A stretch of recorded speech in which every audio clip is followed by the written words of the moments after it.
our own faults. You know, it's not everything that others do to me that I need to be protected from. God helps me to protect me from myself. Because in myself, I have the capacity to flaw my journey. The Apostle Paul is acknowledging that in the text. He acknowledges that I was in verse 14, verse 9 and 8. He said, I was at my worst. I was at the place of my lowest.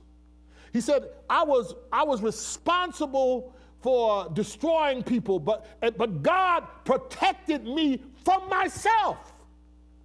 I don't just need to be protected from my enemies. I need grace to protect me from my own choices, my own decisions.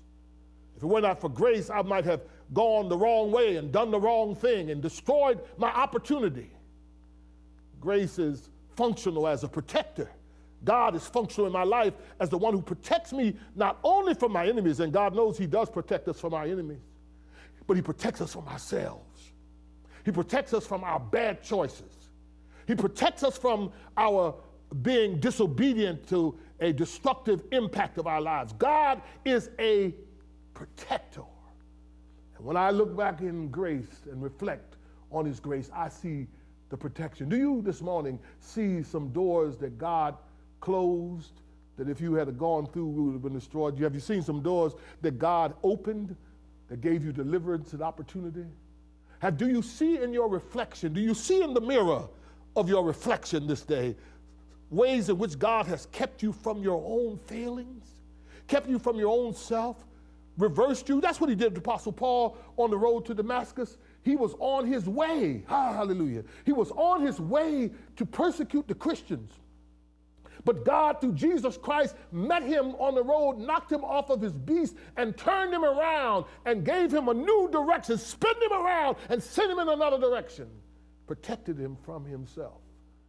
My goodness, sometimes we project on our enemies, and we always worried about what somebody's going to do to me, or somebody's going to destroy me, or somebody's going to hurt me, conspiracy theories about what people are doing to me. But have you ever thought about the things and the choices that we do ourselves that will, if it weren't for the grace of God, we would.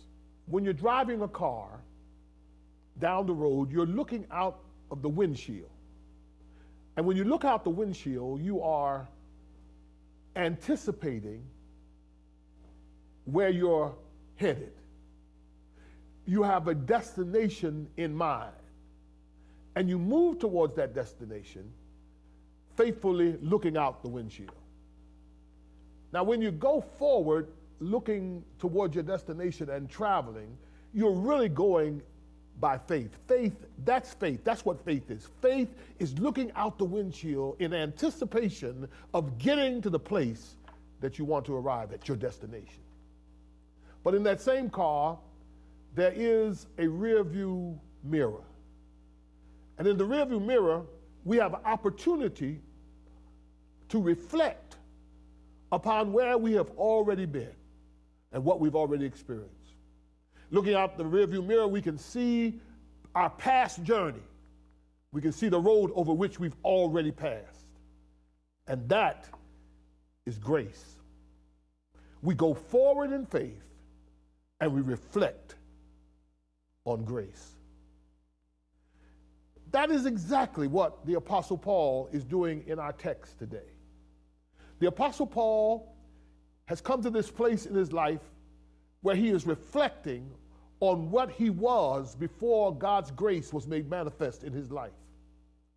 He's reflecting upon those days when he persecuted the church, when he was in fact responsible for interrupting the ministry of Jesus Christ. He's reflecting those times when he was not connected with God at all as Christ. And he is sorrowful. And yet what he's really saying in the text is that I have